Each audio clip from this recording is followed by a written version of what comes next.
Washington thought Canada would back down again. Instead, overnight, Ottawa made a move so unexpected it caught U.S. officials off guard and quietly changed the balance of power between the two countries.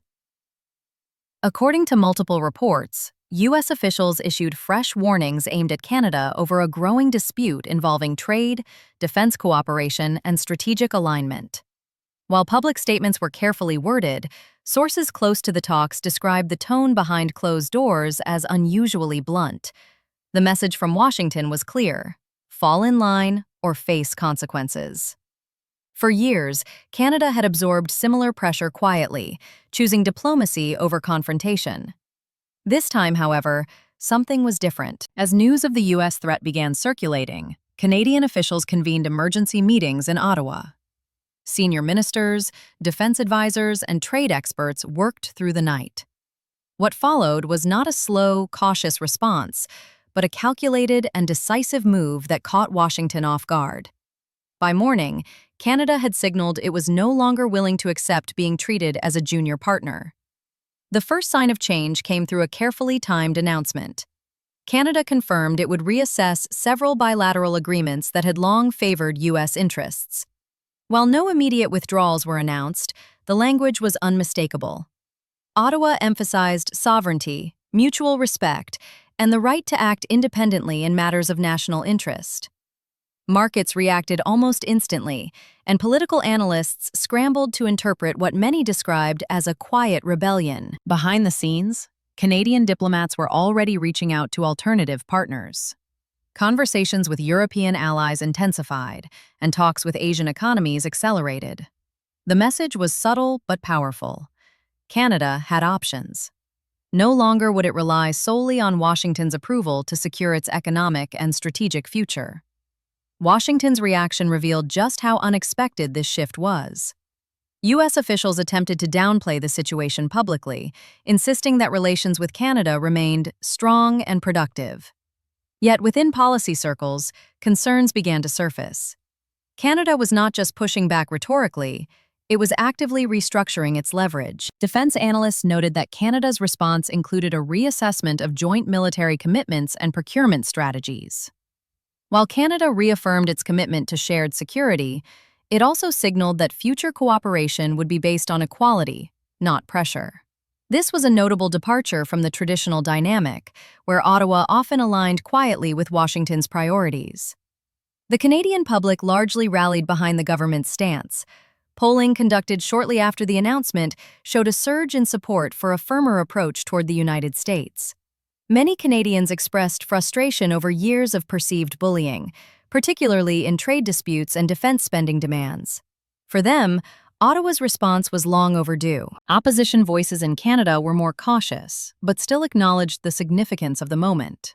Some warned that escalating tensions with the U.S. could carry economic risks, given the deep integration between the two economies. Others countered that continued submission carried its own costs, including lost credibility and diminished influence on the world stage. International observers began weighing in as well. European leaders privately welcomed Canada's assertiveness, seeing it as a potential counterbalance in an increasingly unpredictable global order. Analysts in Asia viewed the move as a sign that middle powers were beginning to push back against traditional hierarchies. Canada, often seen as cautious and consensus-driven, was suddenly being discussed as a country willing to redraw lines. As the hours passed, Washington attempted to regain control of the narrative. Statements were issued emphasizing partnership, shared values, and decades of cooperation. However, the absence of any direct rebuttal to Canada's actions spoke volumes. Behind the diplomatic language, it was clear that the U.S. threat had not produced the desired outcome. Trade experts noted that Canada's leverage was stronger than many realized. Energy exports, critical minerals, and advanced manufacturing supply chains all gave Ottawa bargaining power. By signaling a willingness to use that leverage, Canada forced Washington to reconsider its approach. What was once assumed to be automatic compliance was now conditional. The situation also highlighted a broader global trend. Around the world, long-standing alliances were being tested as countries reassessed their interests in a more fragmented international system. Canada's response fit neatly into this pattern, illustrating how even close allies were no longer willing to accept one-sided arrangements. Within Canada's political establishment, there was a sense that a line had been crossed and drawn. Officials emphasized that this was not about hostility toward the United States, but about resetting expectations. Cooperation, they argued, must be built on respect rather than threats. For Washington, the incident served as a cautionary tale. Applying pressure to a close ally had backfired, producing resistance rather than compliance. Policy insiders began questioning whether the U.S. approach toward allies needed urgent recalibration, especially at a time when global challenges demanded unity rather than division. As days passed, the immediate tension began to cool, but the underlying shift remained. Talks resumed, this time with a noticeably different tone. Canadian negotiators entered discussions with renewed confidence, and U.S. counterparts appeared more measured. The power balance had not flipped overnight, but it had undeniably moved. Economists observed that markets stabilized as clarity emerged, but the long-term implications were still unfolding. If Canada continued to diversify its partnerships and assert its independence, the ripple effects could reshape North American relations for years to come.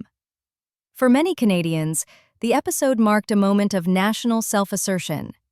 It demonstrated that standing firm did not necessarily lead to isolation, and that even a superpower could be challenged when pressure was met with resolve. As for the United States, the message was unmistakable. Threats that once worked no longer guaranteed results. Allies expected dialogue, not ultimatums. In a rapidly changing world, power was no longer just about size or strength, but about adaptability and respect. What began as another attempt to pressure Canada ended as a turning point. Ottawa's response did more than deflect a threat. It rewrote expectations and forced a reassessment of the relationship itself. Whether this moment leads to a more balanced partnership or deeper tensions remains to be seen, but one thing is clear: Canada had enough, and the world was watching when it finally pushed back.